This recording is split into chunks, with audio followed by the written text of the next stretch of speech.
جھوٹے اور کذابوں کے بارے قرآن پاک میں اللہ ارشاد فرماتا ہے انما یفتر الکاذب الذین لا یؤمنون بآیات اللہ واولئک هم الکاذبون۔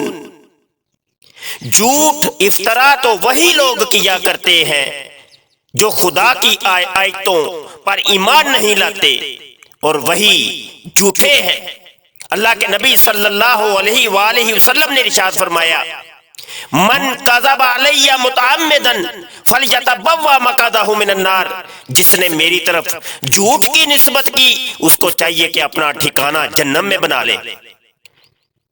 مرزا غلام قادیانی نے اللہ کے نبی صلی اللہ علیہ وسلم کی طرف بہت سی احادیث کو منسوب کیا اور وہ اپنی کتابوں کے اندر جا بجا کہتا ہے کہ اللہ کے نبی نے فرمایا، حدیث میں آیا، حدیثوں میں آیا، آثار نبویہ سے یہ چیز ثابت ہوتی ہے۔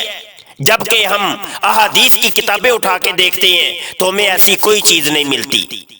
لعنت اللہ علی الکاذبین۔